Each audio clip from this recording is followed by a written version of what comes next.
तो आज हम देखने वाले वन पीस चैप्टर 1133 को, जिसमें हम रॉबिन का हार्ट ब्रेकिंग पास्ट और एल्बाब के छुपे हुए सीक्रेट्स देखने वाले हैं। जिसमें हम एक छोटी सी लड़की को देख सकते हैं जो दुनिया भर के शिकारियों से भाग रही थी और आज फाइनली वो अपने सबसे बड़े सपोर्टर यानी सोल से मिलती है। और ये रियूनियन सिर्फ इमोशनली नहीं है लेकिन एक नए एडवेंचर की शुरुआत भी है जहाँ स्ट्रॉयड्स को अपने नए एलिज मिलते हैं।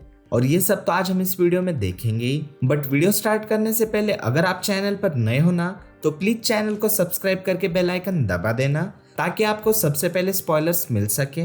ओके, तो इस चैप्टर का नाम है प्रेज मी, जो कि रॉबिन और सोल के इमोशनल रियूनियन से रिलेटेड है। जिसके बाद हम इसकी कवर स्टोरी में होल्डेम को देख सकते हैं जिसने तामा को पकड़ लिया है और होस्टेज बना कर रखा है। होल्डेम के हाथ में स्वॉर्ड भी है और हम यहाँ पर स्पीड को भी देख सकते हैं, बट होल्डेम ने उसे हरा दिया है और वो नीचे गिरी हुई है, जो देखकर यामाटो बहुत ही शॉक लग रही है। तो अब नेक्स्ट कवर में देखने वाली बात तो ये होगी कि यामाटो तामा को कैसे बचाती है और क्या वानो के गायब हो रहे लोगों के पीछे होल्डेम ही रिस्पॉन्सिबल है। फिर इस चैप्टर की शुरुआत होती है रॉबिन के फ्लैशबैक से, जहां हम उसके फ्लैशबैक के एंड के कुछ सीन्स देख सकते हैं। मतलब हमें वही इंसिडेंट्स दिखाए गए हैं जो ओहारा के बाद हुए थे, लेकिन दूसरे कैरेक्टर्स के नजरिए से, जहां हम स्पैंडाइन का प्लान रिवील होते हुए देख सकते हैं, जिसमें वो रॉबिन को मरीन बैटल शिप्स और इवैक्यूएशन शिप्स को डिस्ट्रॉय करने का जिम्मेदार बना रहा है। वो रिपोर्टर्स से बात करता है और पूरा ब्लेम रॉबिन पर डाल देता है। जिसके बाद हमें रॉबिन के बचपन की कहानी दिखाई जाती है, जहाँ छोटी रॉबिन को अलग अलग जगह भागते हुए दिखाया गया है और वो जहाँ भी जाती है ना उसे सब लोग धोखा ही देते हैं। फिर एक जगह रॉबिन बुक स्टोर में एक मैप बुक देखती है और चुपके से उसमें ओहरा ऐड कर देती है, लेकिन बुक स्टोर का मालिक उसे ऐसे करते हुए देख लेता है तो उसे फौरन ही वहां से भागना पड़ता है। दूसरी जगह वो एक डॉग के पास गार्बेज से खाना खाती है और उसे खाना न देने के लिए माफी भी मांगती है। जिसके बाद हमें अलग अलग लोगों के रिएक्शंस देखने को मिलते हैं, जिसमें कोई ये कहता है कि ये स्कॉलर इतनी स्मार्ट है पर उसमें कोई भी इंसानी जज्बात नहीं है, तो कोई कहता है इतने पैसों के लिए तो कोई भी उसे मार देगा, चलो गन्स उठा और उसका शिकार शुरू करो। इसके छोटे होने के धोखे में मत आना, रहम बिल्कुल मत खाना, ये शायद कोई जादू करती है, मरीन्स क्या कर रहा है, ये दुनिया की दुश्मन है। ऐसे सारे रिएक्शंस हमें देखने को मिलते हैं। फिर एक दिन इन सारे टॉर्चर्स से तंग आकर रॉबिन सोचती है कि वो क्लिप से कूद जाए, लेकिन जब उसे ओलिविया और सोल की कई बातें याद आती है ना तो वो रुक जाती है। ओलिविया ने कहा था लिव रॉबिन और सोल ने कहा था तुम्हें जिंदा रहना ही होगा रॉबिन। फिर ये फ्लैशबैक रॉबिन की डेरी शीशी के साथ खत्म होता है जब वो हंसते हंसते लोगों की गालियां सुन रही होती है। जिसके बाद सीन प्रेजेंट में आता है जहां हम ग्रेट एरिक शिप को गांव के पार पर डॉक करते हुए देख सकते हैं, जहां पर सी क्लाउड्स एकदम पानी की तरह दिखते हैं। लूफी का ग्रुप एक फ्लाइंग रोबोट पर आता है जिसमें आइलैंड क्लाउड्स और से जुड़े होते हैं। लूफी कहता है वो, उसोप कहता है देखो ये कमाल का है ना, तो जायंट्स कहते हैं ये एक मिस्ट शिप है।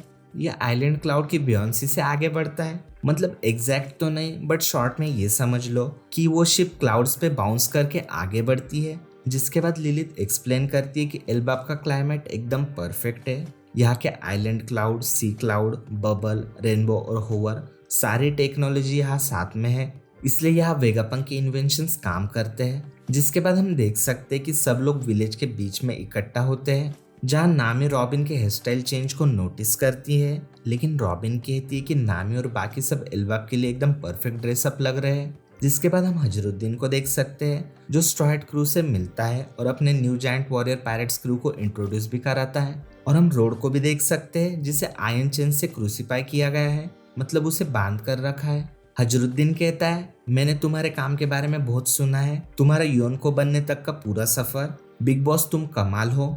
तो लूफी कहता है मुझे सबऑर्डिनेट्स की जरूरत नहीं है, लेकिन हजरुद्दीन कहता है कोई बात नहीं, हम तो ये अपनी मर्जी से कर रहे हैं ना, और हंसने लगता है। हजरुद्दीन ये भी बताता है कि बिग मॉम के डिफीट की न्यूज एल्बाब तक पहुंच गई थी। तो ये सुनकर जर्ड कहती है कि ये थोड़ी दुख की बात है क्योंकि वो और लिन कभी फ्रेंड्स हुआ करते थे, लेकिन लिन ने एल्बाब के साथ एक अनफॉरगिवेबल क्राइम किया है। जिसके बाद फिश शुरू होने वाली होती है, लेकिन जर्ड रॉबिन को इन्फॉर्म करती है कि सोल स्कूल के पास रॉबिन का इंतजार कर रहा है क्योंकि वो रॉबिन को एल्बाब लाइब्रेरी दिखाना चाहता है। जो सुनकर रॉबिन फौरन सोल से मिलना चाहती है, इसलिए पूरा स्ट्रॉयड क्रू भी रॉबिन के साथ जाता है, जिसकी वजह से फिस्ट पोस्टपोन हो जाती है। फिर जर्ड उन्हें स्वॉल पर ले जाती है जहाँ वो सोल से मिलते हैं और रास्ते में जड एक्सप्लेन करती है कि सोल एल्बाब के बच्चों को हिस्ट्री पढ़ाता है, जो सुनकर उसोप काफी एक्साइटेड हो जाता है क्योंकि उसे नहीं पता था कि वॉरियर्स पढ़ाई में भी इतनी मेहनत करते हैं। फिर जड कहती है सोल सेंसे मेनली हिस्ट्री लेसन्स पढ़ाते हैं और अलग अलग बुक्स के लेक्चर्स भी देते हैं। जिसके बाद वो लोग वॉरियर स्प्रिंग पर एक ह्यूज ट्री और उसके नीचे एक वाटरफॉल देखते हैं, जो देखकर नामी शॉक हो जाती है। नामी कहती ये तो बीच लग रहा है, तो जर्ड कहती है बिल्कुल सही, ये ट्री फॉसिलाइज हो गया है जिसकी वजह से सैंड बन गई है।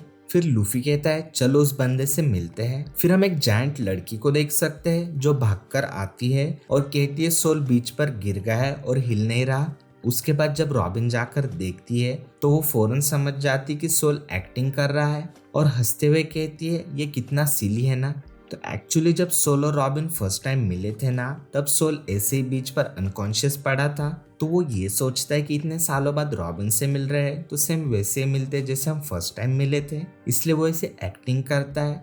बट रॉबिन स्मार्ट है तो वो उसे फौरन पकड़ लेती है। इन शॉर्ट सोल रॉबिन को प्रैंक करने की कोशिश कर रहा था, लेकिन वो दोनों ही इमोशनल हो जाते हैं। फिर सोल एक्सप्लेन करता है कि वो थोड़ा ऑकवर्ड फील कर रहा है और उसे समझ नहीं आ रहा था कि इतने दिनों बाद मिलने के बाद क्या कहे, इसलिए उसने रॉबिन को सरप्राइज करने के लिए प्रैंक किया। जिसके बाद हम रॉबिन और सोल के बीच एक इमोशनल कॉन्वो देख सकते हैं। सोल कहता है कि रॉबिन एग्जैक्ट उसकी माँ ओलिविया जैसी दिखती है और साथ में वो ये भी कहता है कि वेगापंक ने ओहरा की आवाज लोगों तक पहुंचाकर बहुत ही अच्छा काम किया है। जिसके बाद हम एक फ्लैशबैक देख सकते हैं जिसमें हमें पता चलता है कि ओहरा इंसिडेंट के बाद सोल के साथ एग्जैक्टली क्या हुआ था। सोल बताता है कि जब उसकी आंखें खुली तो वो ऑलरेडी समंदर में था, तो उसने अज्यूम किया कि ओहरा की मैसिव फायर में उसकी आइस भी मेल्ट हो गई होगी और उस आग की वजह से उसकी पूरी बॉडी जल चुकी है और उसकी पूरी बॉडी पर वुंड्स है।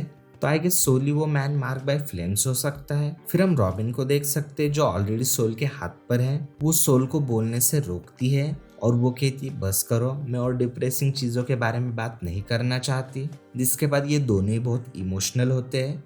जिसके बाद रॉबिन इमोशनल होते हुए सोल से कहती है कि मैं इतने सालों तक अकेली सरवाइव करती रही, तो क्या तुम उस चीज के लिए मुझे प्रेज कर सकते हो।